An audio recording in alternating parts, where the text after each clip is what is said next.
आप सुन रहे हैं कहानी बेइंतहा सफर इश्क का भाग 16। सुबह के समय सेठ दीवान अपने कमरे में ब्रेकफास्ट खत्म करते कुछ पल आराम कुर्सी पर बैठे अपने एक्सपेंसिव आईपैड से स्टॉक मार्केट का अपडेट ले रहे थे।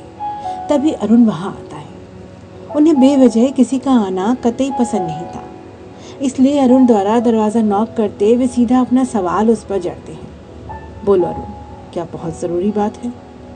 अरुण कमरे में आता ठीक उनके सामने खड़ा होता हुआ कह रहा था, जी, अगर दादी जी के घर छोड़ने की खबर को जानना आपके लिए बेहद ज़रूरी हो तो हाँ, ज़रूरी ही बात है। इस पर वे तुरंत सर उठाकर उसकी ओर देखते हैं, जिसके निरकरार भाव उन्हें परेशान कर देते हैं। वे फिर से अपने आईपैड पर नज़र रखते हुए कहते हैं, कुछ चीज़ें समय के साथ स्वीकार कर लेनी चाहिए जो चाचा जी समझते नहीं हैं, और मैंने उन्हें कहीं जाने को नहीं बोला, ये उनका अपना फैसला होगा। मैं भी इसी दुनिया में फंस गया हूँ डैड। न दादाजी अपना फैसला बदल रहे और न आप, जबकि मेरे लिए आप दोनों ही महत्वपूर्ण हो। अब आप ही बताइए कि मैं क्या करूँ, कैसे स्वीकार करूँ इस पल को? अरुण व्याकुलता से अपनी कुर्सी से उठते अरुण की तरफ पीठ करके खड़े होते हुए कहते हैं, तुम हर बात को बहुत जज्बाती होकर सोचते हो, और यही बात मुझे तुम्हारी कतई नापसंद है। तो डैड बताइए, क्या करूं मैं अपने स्वभाव का? आप सभी से अलग कुछ सोच ही नहीं पाता मैं। अरुण अपने पिता की ओर देखता हुआ अपना मन उनके आगे उड़ेल दे रहा था, जबकि वे अरुण की ओर अब पीठ किए खड़े थे। अरुण आगे कहता है, मुझे बिजनेस की छीन झपट घुड़दौड़ बिल्कुल नहीं पसंद। मैं इसमें शामिल भी नहीं होना चाहता। इसे बार बार इन सब चीज़ों से मैं दूर चला जाना चाहता हूँ।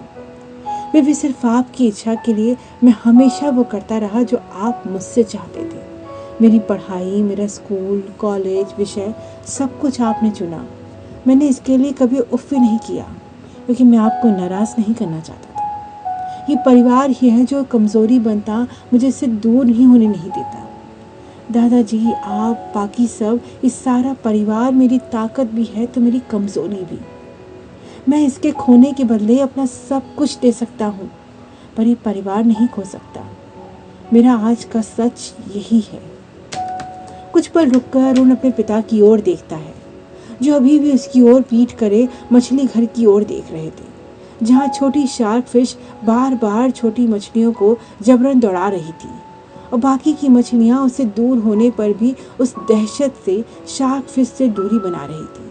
एक अजीब सी धमा चौकड़ी वहाँ मची हुई थी, जबकि उन सारी मछलियों को पता था कि कोई कितनी भी भाग ले, वह सबको एक साथ इसी दायरे में रहना ही है। ये मात्र शर्त थी। अरुण पल भर की खामोशी के साथ कहता है, मुझे नहीं पता कि मनोहर दास ये कौन है या उनकी बेटी। मैं तो बस आपको, दादाजी को जानता हूँ, जो मेरे जीवन में मेरे लिए बहुत ज़रूरी लोग हैं। उनके ना होने से मेरे जीवन में फ़र्क पड़ता है। तो आप ही बताइए, मैं क्या करूं? कैसे रोकूं मैं दादाजी को? अब कि वे गहरा सांस अपने भीतर से लेकर बाहर छोड़ते हुए कहते हैं, पर अरुण की तरफ पलट कर नहीं देखते। ठीक है अरुण, आखिर किसी एक की जिद को तो पूरी होगी ही, पर याद रखना, मेरी जिद पूरी हो या चाचा जी की, हर हाल में इसका खामियाजा तुम्हें ही भुगतना पड़ेगा। अब अगर उनकी इच्छा पर मैं अपनी हामी भरता हूँ तो इस हाँ के अलावा और कोई उम्मीद मुझसे मत रखना। जाओ, आज नए ऑफिस में तुम्हारा पहला दिन है, और मैं कतई नहीं चाहता कि तुम किसी के लिए भी गलत उदाहरण बनो। अरुण समझ गया था कि अब उनके बीच की वार्ता समाप्त हो गई, इससे वे जाने को मुड़ने से पहले कहता है, जानता हूँ डैड, आप सबकी फिक्र करते हैं पर जताते नहीं हैं। ये आपने ही योगेश को मेरे नाम लेकर तब दादाजी की तबीयत का मैसेज छोड़ा था। अरुण कुछ पल उनकी ओर देखने के बाद जाता हूँ कहता हुआ बाहर चला जाता है, पर फिर भी वे पलट कर उसकी ओर नहीं देखते। मछली घर में अब धमा चौकड़ी शांत हो गई थी। बस उसके प्रतिकार स्वरूप पानी अभी भी उद्वेलित हो रहा था, जैसे सारी छोटी मछलियाँ एक तरफ इकट्ठा हो आई थी। पहली बार सुबह के शांत समय में दीवान मेंशन में हलचल सी मच गई थी। शेख दीवान द्वारा अरुण और किरण की शादी की स्वीकृति से अब ये खबर घर के सभी सदस्यों तक पहुंच चुकी थी। वे ऑफिस निकलने से पहले आकाश और भूमि को साथ में बुलाते हैं और उन्हें आगे के लिए निर्देशित करते हुए कहते हैं, आकाश और भूमि, अब तो तुम दोनों को पता चल गया होगा कि अरुण की शादी के बारे में, तो मैंने तुम दोनों को साथ में इसलिए बुलाया है कि अब इसकी जिम्मेदारी तुम दोनों को संभालनी है। ये सुनते न चाहते हुए भी भूमि और आकाश एक सरसरी निगाह से एक दूसरे की ओर देखते हैं। दीपनाथ आगे कहते रहे, मैं शादी के लिए अगली 7 तारीख की डेट फिक्स करता हूँ। उनकी बात पर भूमि तत्परता से बोल उठी, अगली 7 तारीख? तो क्या शादी के लिए हमारे पास सिर्फ 5 दिन है? इतनी जल्दी कैसे सब होगा दादी जी? बहुत सारे कार्यक्रम होते हैं, फिर वे सब सिर्फ 5 दिन में कैसे संभव होगा? भूमि की व्यग्रता पर सेठ दीवान बेहद शांति से कहने लगते हैं, किसी और फालतू कार्यक्रम की जरूरत नहीं है। अगले 5 दिन बाद सिर्फ शादी होगी और ये 5 दिन मैं उन लोगों को तैयारी करने के लिए दे रहा हूँ, ना कि हमारे लिए। उनके कठोर भाव पे भूमि अवाक उन्हें देखती रही, जबकि आकाश सहजता से कह उठा, यू आर राइट डैड, हम चाहें तो 1 घंटे बाद भी शादी करा सकते हैं। आखिर शादी में टाइम ही क्या लगता है, पर उन बेचारों को अपना जोड़ घटाव समेटने के लिए कुछ समय तो देना ही पड़ेगा। आकाश के सर्द रवैये पर भूमि उसे यूं घोर कर देखती है मानो बिन शब्दों के ही कह रही हो कि जो शादी चंद मिनटों में हो जाती है, कभी कभी उसे निभाने में सदियां गुजर जाती हैं। फिर किसी तरह उसके हाव भाव समेटती हुई वे आकाश की ओर से नजर हटाकर अन्यत्र देखने लगी थी। तो ठीक है, तुम लोग जाओ। उनके ऐसा कहते साथ में कमरे से बाहर निकलते अलग अलग दिशा की ओर चल देते हैं। भूमि इस वक्त इतनी खुश थी कि उससे खुशी संभाले नहीं संभल रही थी। लगा जिसके आने भर की अनुभूति से ही इतना अच्छा लग रहा हो, तो जब वे आ जाएगी तो घर सच में खुशियों से भर उठेगा। ये सोचती हुई भूमि मन ही मन मुस्कुरा उठी। वे सबसे पहले दादाजी को आकर इसकी खबर देती है। उस वक्त लगा उनके चेहरे की झुर्रियां भी मुस्कुरा उठी हैं, लेकिन उसके अगले पल ही आगे को सोचते वे थोड़ा चिंतित हो उठे। लेकिन बहू, इतने कम समय में सब होगा कैसे? श्याम ने तो तारीख भी तय कर दी, किसी से पूछा भी नहीं और फैसला भी सुना दिया। तो कोई बात नहीं दादाजी, अच्छा ही है, तो जल्दी सब हो रहा है, उतनी ही जल्दी किरण भी यहाँ आ जाएगी और फिर ये शादी तो पूरी रस्म रिवाज से हो ही चुकी है ना। बस समझिए ये खाना पूर्ति ही है और आप अरेंजमेंट की बिल्कुल चिंता मत करिए, वो सब मैं कर लूँगी। अरे हाँ, पहले तो शगुन भेजना होगा। ओहो, कैसे भूल गई। अच्छा दादाजी, मैं चलती हूँ, इतना सारा काम है और समय कम, मुझे तो बेस्ट बनानी है ये शादी।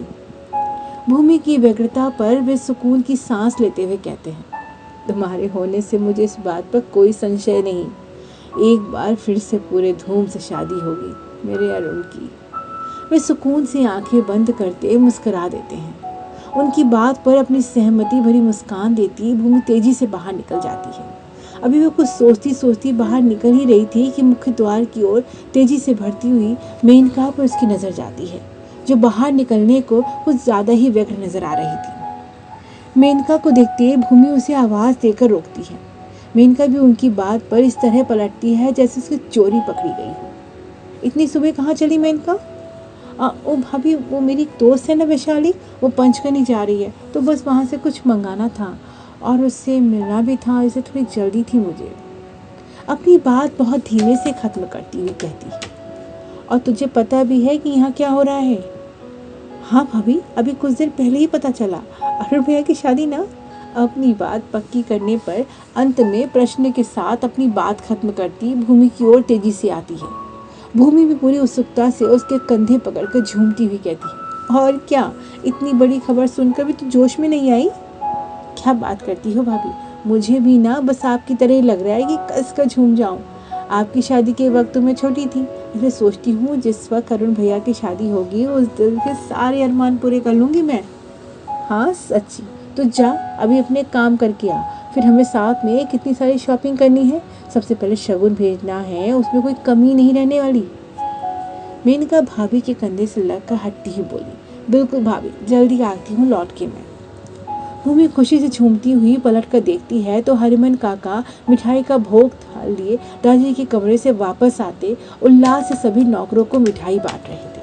उस वक्त हरिमन काका से लेकर सभी के चेहरे आगामी खुशी के उल्लास से भर उठे थे। भूमि मुस्कुराती हुई कुछ पल तक ही दृश्य देखती रही। आखिर कितने समय बाद, बल्कि ऐसा देखा जाए तो क्षितिज के जन्म के बाद कोई बड़ा पारिवारिक जलसा होने जा रहा था। इसकी उमंग सबके चेहरे पे अब साफ साफ देखी जा सकती थी। रंजीत वापस आते सेल्वन को हुक्म देता कह रहा था, सेल्वन, मुझे इसमें कोई कमी नहीं चाहिए। सेठ घनश्याम दीवान से आज अभी इसी वक्त भेंट का जल्दी से जल्दी अरेंजमेंट करो और मेरी ओर से दीवान मेंशन में इतने उपहार भिजवाओ जितने उन्होंने कभी देखे भी ना हो। पिछली बार दुबई से जो डायमंड पॉट आया था वो भी, पर्शियन कालीन भी, और उनके नौकरों के लिए भी उम्दा गिफ्ट होने चाहिए। आखिर मालूम पड़े किस परिवार से रिश्ता होने जा रहा है। और हाँ, पश्मीना का बेस्ट शॉल उनके ग्रैंडफादर के लिए भिजवाना नहीं भूलना। मेरा बस चलता तो एक शहर नाम कर देता उनके। समझ नहीं आ रहा कि अपनी गुड़िया की खुशी के लिए मैं क्या क्या न लुटा दूं। रंजीत बेहद मुस्कान के साथ अपने निजी एयरपोर्ट पर खड़ा था। वे अभी अभी वापस आया था और घर में प्रवेश करने से पहले सेल्वन को जरूरी निर्देश दे रहा था। भूमि अरुण को खोजती हुई दादाजी के कमरे की ओर बढ़ रही थी तो सामने से हरिमन काका आते दिख गए। अरे काका, ये अरुण कहाँ गया? सुबह से नजर ही नहीं आ रहा। बहू जी, छोटे मालिक तो दादाजी को सवली गांव छोड़ने गए हैं। ओहो, हैरानगी से भूमि मुस्कुराती हुई कहती है, देख रहे हैं काका, पहुंच गया ससुराल। अभी से भाभी की छुट्टी हो गई, जाने पहले बोल के भी यहीं गया। अति मुस्कान से कहती हुई भूमि क्षितिज की नैनी को आवाज लगाकर बुलाती हुई कहती है, कहाँ है क्षितिज? 30-35 साल की एक स्थूलकाय नैनी सुनीता भूमि के सामने खड़ी होती हुई कहती है, बस अभी आ रहे बाबा। है कहाँ ये पूछ रही हूँ, बोला था ना कि समय से तैयार कर देना, आज मैं स्कूल छोड़ने जाऊंगी उसे। इस पर नैनी घबराती हुई बोलती है, वो क्या है मैम, बाबा को तैयार हो गया था पर लास्ट में पोटी आ गई। क्यों, क्या सुबह नहीं गया था? उसकी तबीयत तो ठीक है ना? उस पल में भूमि घबरा गई। नहीं नहीं, तबीयत तो बिल्कुल ठीक है, बस बाबा का मन नहीं था सुबह जाने का। तो वो तो बच्चा है सुनीता, उसे डिसिप्लिन में रखना भी एक काम है, ना कि हर दम उसकी हर एक बात मान लेना। सॉरी मैडम जी, पर जिद कैसे करती हूँ उनसे? तो समझाती बहलाती, वे तो बच्चा है ना। उफ, सब काम की तरह करते हैं, कोई ऐसी नहीं मिलती जो माँ की तरह संभाल सके। अब जाओ और उसे जल्दी लेकर आओ। कहती हुई भूमि बाहर की ओर निकलने लगती है। ड्राइवर भूमि की कार पोर्च में पार्क करके किनारे खड़ा हो जाता है। भूमि ड्राइविंग सीट पर बैठती हुई अचानक से सामने की ओर देखती हुई कार से उतरती हुई कह रही थी, अरे राजवीर, तुम यहाँ हो तो क्या अरुण फिर अकेला गया है? राजवीर जल्दी से भूमि की ओर आता उसे अभिवादन करता हुआ हाँ में सर हिला देता है। ओहो, ये तो किसी की सुनता ही नहीं, फिर अकेला चला गया। कल की घटना के बाद से मना किया था अकेले जाने से, सुनते ही नहीं किसी की। लगता है नई नवेली को बड़ी मेहनत करनी पड़ेगी इन पर। उफ। परेशानी में सर ना में हिलाती हुई दोबारा कार की ड्राइविंग सीट पर बैठ जाती है तो वहीं क्षितिज दौड़ता हुआ उसके बगल की सीट में बैठता हुआ मुस्कुरा रहा था तो उसकी नैनी पीछे की सीट पर बैठ गई थी।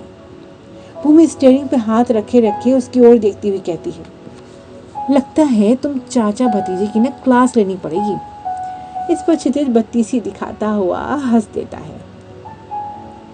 अरुण दादाजी को मनोहर दास के घर के बाहर ही बड़ी और उनके सेवक मोनू के साथ छोड़ देता है।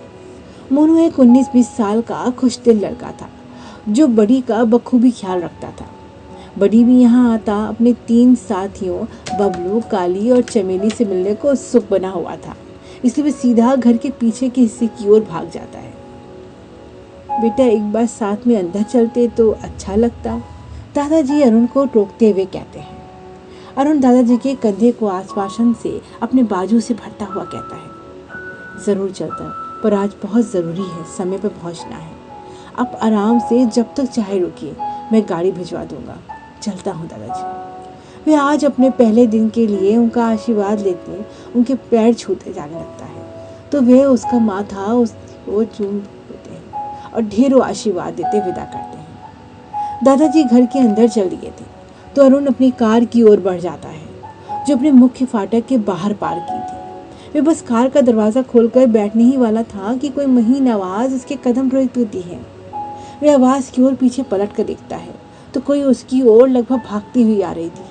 अरे आप तो रुकते ही नहीं, कितनी तेज चलते हैं। अब वे ठीक उसकी नज़रों के सामने खड़ी थी। मेरा नाम सारंगी है।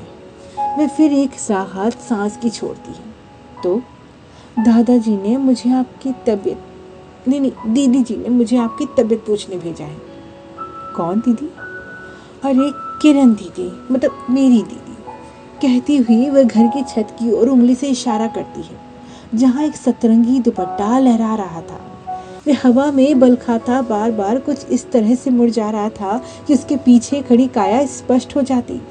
2 क्षण तक अरुण उस काया का आभास देखता रहा, पर वो काया उसकी नजरों के सामने नहीं आई। वह दुपट्टा मानो उस काया पर लिपटा उसे अपने में छिपा ले जा रहा था। सारंगी भी उस ओर देख रही थी। तभी अरुण कहता हुआ ड्राइविंग सीट पर बैठने लगता है। कह देना मैं ठीक हूँ। अच्छा। जब तक सारंगी अरुण की ओर मुड़ती आगे की ओर कहती, वह जा चुका था। बस नजरों से दूर होती उसकी सफेद कार किसी बिंदु की तरह दिखती रहती है। लो चले भी गए। अब तक रंजीत को भी अरुण की शादी की खबर मिल गई थी, जिसकी नाराजगी उसकी लाल आंखों में जो क्रोध और आक्रोश से भर उठी थी नजर आ रही थी। सेल्विन सर झुकाए झुकाए अपनी बात खत्म करता है कौन वो लड़की? क्या खास बात है उसमें कि सेठ दीवान अपने बेटी की शादी उससे करने को राजी हो गया?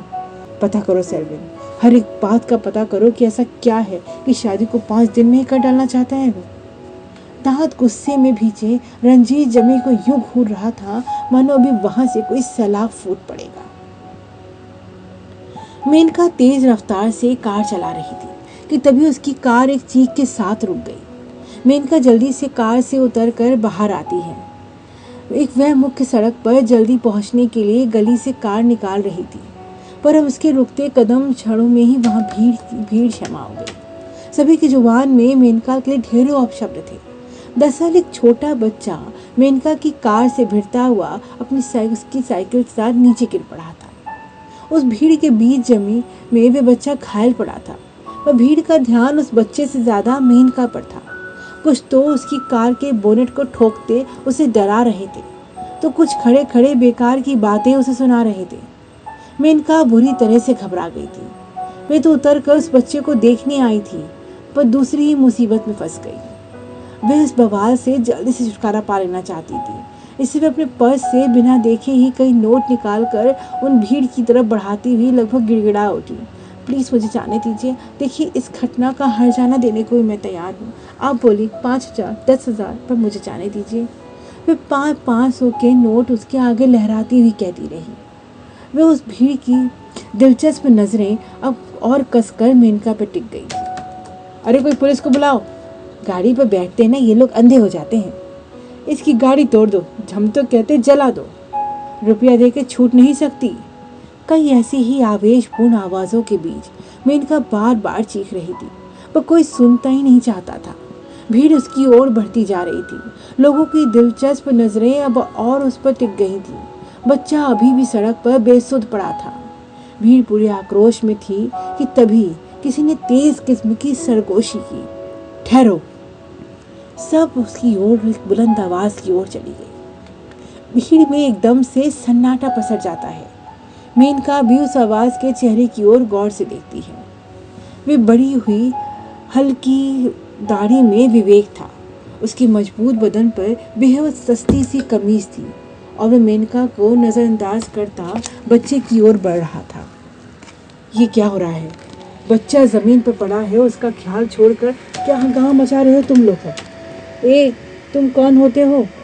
भीड़ में से कोई चिल्लाया। होगा इनका कोई हिमायती। विवेक कभी भी बातें अनसुनी करता हुआ बच्चे को गोद में उठा लेता है। ऐसा करते वे मेनका को एक नजर देख बच्चे को अपनी गोद में उठा लेता है। वे पास के क्लिनिक की ओर दौड़ जाते हैं। मेनका आंखें फाड़े उसे देखती रह गई, मानो कोई अविश्वसनीय दृश्य देख रही थी। भीड़ आपस में बड़बड़ाती हुई छटने लगी थी, पर कुछ नजरें अभी भी मेनका पर गड़ी थी, जबकि वे उस तरफ देखे जा रही थी जहां से अभी अभी विवेक गया था। दादाजी को पल भर को यकीन नहीं आया कि जो अभी अभी मनोहर दास ने कहा। वे उनकी कांपती आवाज में फिर से उससे पूछते हैं, ये क्या कह रहे मनोहर? अब जब सब कुछ ठीक हो गया तो तुम शादी के लिए इनकार कर रहे हो? कुछ कहाँ ठीक हुआ?